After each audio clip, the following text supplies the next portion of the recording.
Good morning class, my self S के सिंह। और आज हम लोग स्टार्ट करेंगे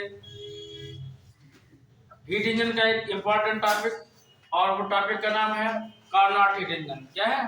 कार्नोट हीट इंजन। और कार्नोट हीट इंजन है क्या? एक साइंटिस्ट कार्नोट थे, उन्होंने ये इमेजिन किया था कि हीट इंजन को एकदम ऐसा बनाया जाए कि उससे लॉस ऑफ एनर्जी एंड हो जाए। ठीक है ना? लॉस ऑफ एनर्जी क्या है?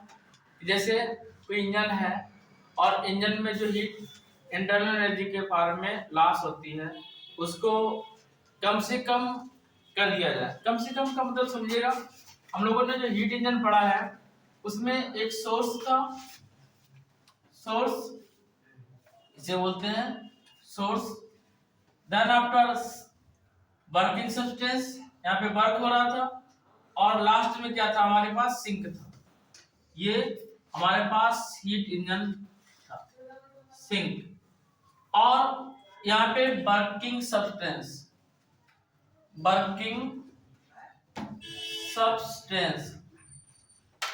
ये हीट इंजन हम लोग पढ़ चुके हैं थर्मोडायनामिक्स का।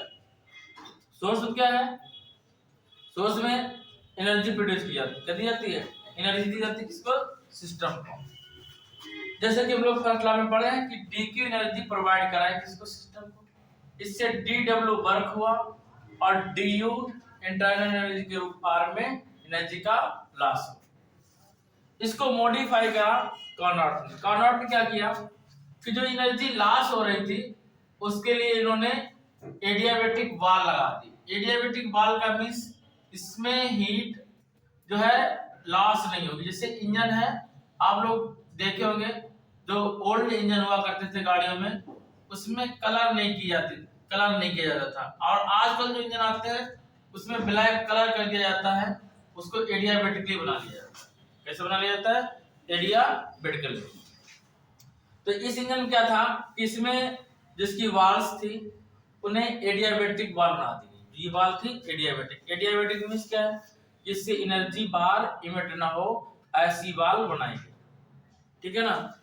और यहाँ पे वर्किंग सब्सटेंस में डीडब्ल्यू वर्क होता है, तो वर्किंग सब्सटेंस का जो इसे बोलेंगे बेस, ये बोथ साइड ओपन हो रहा है, ये इधर एक ओपन हो रहा है, इधर ओपन हो रहा है, इधर से हीट जाएगी डीक्यू, यहाँ से डीक्यू हीट जा रही है। तो केवल इसका जो बेस था, बेस में बेस क्या रखा गया? ओपन रखा गया, जिससे हीट ट्रांसफर हो सके वर्किंग में, और वर्किंग की जो लास्ट हीट हो वो किस में पहुंच सके? सिंक में। सिंक को भी एडियाबैटिकली बना दिया। ठीक है ना? आप लोग देख रहे हैं कि जो बाइक वगैरह गाड़ियां हुआ करती हैं नाउअडे, तो उनमें जो सिलेंसर हुआ करता है, सिलेंसर को पाइप होल होता है और उसके अंदर कार्बन भरा रहता है ब्लैक कलर का। ठीक है ना? या उसके अंदर एक, जब उसे ओपन करके देखेंगे तो जाली पड़ी रहती है। जाली इसलिए पड़ी रहती है कि हीट कम से कम इससे रेडिएट हो, हीट ज्यादा इसमें रेडिएट ना हो, हीट इससे इमिट ना हो। ठीक है ना? इसकी हीट वेस्ट ना हो, इसलिए उसमें एडियाबैटिक बार बनाई जाती है। और जो इंजन होता है, आप बाइक का इंजन देखिएगा, ब्लैक कलर का होता है और उसमें मोटी ब्लैक परत चढ़ा दी जाती है जो कि एडियाबैटिक बार बनाती है। इनका मानना ये था कि टोटल हीट कन्वर्ट होनी चाहिए किसमें? जो हीट डीक्यू थी, टोटल हीट बर्नर में कन्वर्ट होनी चाहिए। इनका ये करना था कि हीट को ये बर्नर में कन्वर्ट करा रहे थे। ये डीयू जो एनर्जी लॉस होती है, तो हम लोग पढ़ चुके हैं। एनर्जी लॉस का मींस ये है, जैसे आपने केतली में वाटर वाली क्या या चाय बनाई आपने, तो सबसे पहले क्या होता है? केतली में चाय जब बनेगी जब केतली हीट अप होगी। बिना केतली के हीट अप हुए चाय नहीं बन सकती है। आपको 1 कप चाय बनानी हो, अब एक बड़ा सा पार्ट ले लो, ठीक है ना? तो उस पार्ट को हीट अप करने में बहुत ज्यादा टाइम लग जाएगा। इसलिए जो हम लोग चाय वगैरह बनाते हैं या देखते हैं तो छोटी सी केतली बनाया जाता है, कम चाय बनानी होती है जिससे जल्दी हीट अप होकर वर्क करने लगे। तो जैसे बुलेट गाड़ी हुआ करती है, तो बुलेट गाड़ी में पेट्रोल ज्यादा क्यों लेती है?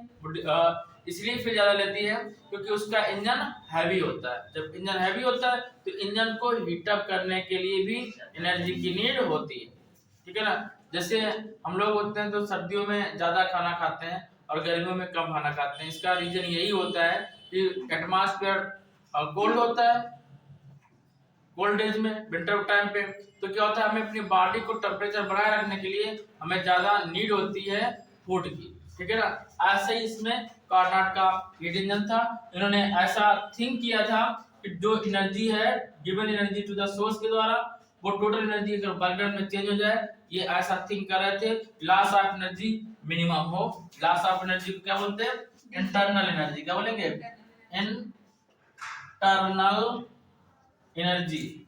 और इंटरनल एनर्जी को हम लोग डी से रिप्रेजेंट करते हैं।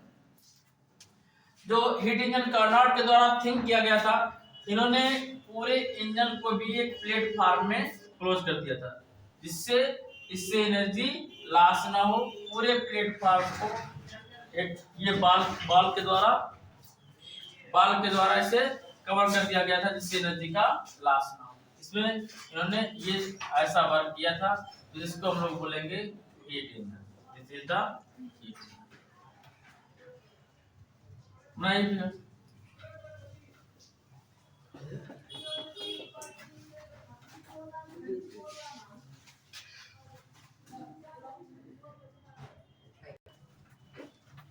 तो देखिएगा, हम लोगों ने हीट इंजन के बारे में समझा था, हीट इंजन क्या है, और कार्नोट हीट इंजन क्या है। थोड़ा सा चेंजिंग है कार्नोट हीट इंजन में और हीट इंजन में। हीट इंजन में क्या था कि डी की एनर्जी सोर्स को दी जा रही थी, इससे डीडब्ल्यू वर्क हो रहा था, और डीयू इंटरनल एनर्जी के रूप में एनर्जी लॉस हो रही थी। और जो इंटरनल एनर्जी के पार में एनर्जी लॉस हो रही थी, इसी को सेव करने के लिए कार्नोट ने वर्क किया कि एनर्जी ज्यादा लॉस ना हो, ठीक है ना। जो जो न्यू मशीन आई हैं, जो नए इंस्ट्रूमेंट बने, उसमें क्या है, एनर्जी लॉस कम होता है, जितना पहले होता था उसके अपेक्षा कम हो रहा है। जैसे इंडक्शन चूल्हा है, इसमें एनर्जी लॉस नहीं होती है, और इलेक्ट्रिक बाइक वगैरह है, तो इसमें एनर्जी लॉस नहीं होती है। ये क्या क्या होता है इसमें, देखिएगा।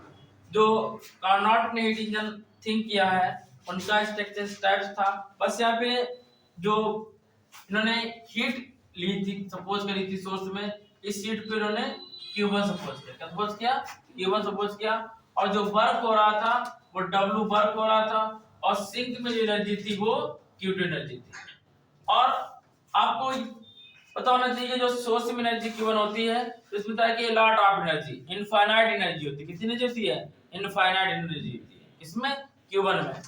और Q2, ये जो Q2 है, सॉरी ये Q2 है, Q2 में एनर्जी क्या होगी, इसमें भी हार्ट बहुत ज्यादा एनर्जी होगी, इनफाइनाइट एनर्जी इसमें भी होगी, बट Q1 इज ग्रेटर होगा किससे, Q2 से। क्यों ग्रेटर होगा, कुछ एनर्जी लॉस होगी किसमें, वर्क करने में, ठीक है ना। मींस जो आपने ये फार्मूला पढ़ा था d = dw + du, इसी को कार्नोट ने अपने अकॉर्डिंग सपोज किया Q1 = W + Q2। Means W equal क्या आया, Q1 - Q2। तो कार्नोट ने जो इंजन थिंक किया है, उसमें इन्होंने भी 3 पार्ट दिए इंजन के, सोर्स, वर्किंग सब्सटेंस और सिंक। सोर्स का जो टेम्परेचर होगा वो T1 होगा, देखिए हीट Q1, टेम्परेचर T1, और सिंक की T2 Q2, और टेम्परेचर क्या रहेगा, T2। वर्किंग सब्सटेंस इन्होंने वर्क W सपोज किया, कितना सपोज किया, W। तो Q1 इक्वल क्या आएगा, W + Q2, तो W equal Q1 - Q2। This is the work due to Carnot heat engine, ठीक है ना। अब एक बात और समझिए ध्यान से, कि कार्नोट ने जो ये एनर्जी लॉस हो रही थी, इसमें एडियाबैटिक बाल लगा दी, इसे प्लेटफॉर्म बोलते हैं, ठीक है ना। और ये एनर्जी जब इमिट होगी, तो सिंक में ये वापस तो जा नहीं सकती है, तो ये क्या होगी, इमिट होगी, और ये बाल के अंदर रहेगी, तो ये कहाँ जाएगी, इस सिस्टम में जाएगी पूरा। तो इस सिस्टम चैम्बर बहुत हार्ड हो जाएगा। जब चैम्बर हार्ड हो जाएगा, तो हमें ज्यादा एनर्जी देने की जरूरत नहीं पड़ेगी, ठीक है ना। हमें बहुत ज्यादा एनर्जी देने की नीड नहीं है, ठीक है ना। इसी एनर्जी से वर्क होता रहेगा, तो हमारा जो फ्यूल है वो कम वेस्ट होगा, ठीक है ना। फ्यूल वेस्ट नहीं होगा, टोटल जो हीट है वो कन्वर्ट करना चाहते हैं बर्नर में। ये थिंक थी कार्नोट हीट इंजन की। इसी वे पे हमारा जो रेफ्रिजरेटर फ्रिज होता है, देखिएगा फ्रिज क्या होता है, एटमॉस्फेयर से एनर्जी, हॉट एनर्जी एटमॉस्फेयर को देता है, बाहर जो जाली लगी रहती है फ्रिज के पीछे देखा होगा, वो एनर्जी वापस फेंकता है, वापस करता है और बाहर की जो कोल्ड एनर्जी को लेके जाता है, वो इसी इंजन पे डिपेंड है, ठीक है ना। ऐसे ही हमारा एसी भी इस पे डिपेंड है। जो रूम है, रूम जब हॉट एयर हो जाती है तो उस एयर को बाहर निकालता है और बाहर की जो एयर को वो इनसाइड लाता है, तो एग्जॉस्ट के थ्रू। तो ये वर्क करता है कौन, हमारा ये हीट इंजन, ठीक है ना। और ये किसका हीट इंजन है, ये कार्नोट का हीट इंजन, ठीक है। अब हम लोग बात करेंगे इफिशियंसी की, कौन इंजन कितना ज्यादा अच्छा वर्क कर रहा है, किसकी इफिशियंसी ज्यादा हो। जब हम लोग इफिशियंसी की बात करते हैं, इफिशियंसी को ईटा से रिप्रेजेंट करते हैं, किससे रिप्रेजेंट करते हैं, ईटा से। और इफिशियंसी क्या होता है,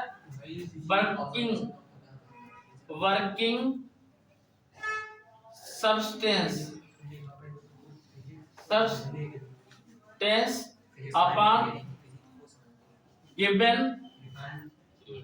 heat to the system. Efficiency working substance W और given heat to the system क्या होगा, Q1। कितने प्रोवाइड करा रहा है, Q1 करा रहा है। तो इफिशियंसी क्या आएगी, W वैल्यू है Q1 minus Q2 upon Q1, तो ईटा इक्वल आएगा 1 माइनस Q2 बाई Q1। ये हमारा इफिशियंसी की फार्मूला आया, eta equal 1 minus Q2 by Q1। Efficiency के बारे में अगर हम लिखना चाहें, इस पर आप कर देना। देखिएगा इफिशियंसी के बारे में जब हम लिखेंगे, इफिशियंसी क्या होगा, समझे बात को। इफिशियंसी ईटा इक्वल क्या है हमारा, 1 minus Q2 by Q1, 1 minus Q2 by Q1 means जितना लॉस ऑफ एनर्जी कम होगी, सिंक एनर्जी, Q2 किसकी एनर्जी, सिंक एनर्जी, जितनी कम होगी उतनी ज्यादा एफिशिएंसी इसकी होगी, ठीक है ना। अब अगर टेम्परेचर के फॉर्म दिया हो तो सिंक का टेम्परेचर T2 और सोर्स का टेम्परेचर T1, तो हम लोग टेम्परेचर के फॉर्म में लिखना चाहेंगे तो 1 माइनस T2 बाई T1, ये टेम्परेचर के फॉर्म में। यदि इफिशियंसी आपको लिखनी है n परसेंटेज में, कितने परसेंटेज है, n percentage 1 minus Q2 by Q1 into 100, और second eta percentage equal 1 minus T2 upon T1 into 100। ये इफिशियंसी के लिए परसेंटेज में दो फार्मूले हैं, और ये इफिशियंसी का फार्मूला है हीट में और ये टेम्परेचर के थ्रू, ठीक है ना। तो नेक्स्ट, तो गाइस आज के लिए बस इतना ही, मिलते हैं नेक्स्ट डे नेक्स्ट वीडियो के साथ। और नेक्स्ट डे हम लोग स्टार्ट करेंगे सेकेंड लॉ ऑफ थर्मोडायनामिक्स, जो कि बहुत ही इंपॉर्टेंट है। सभी को जय हिंद।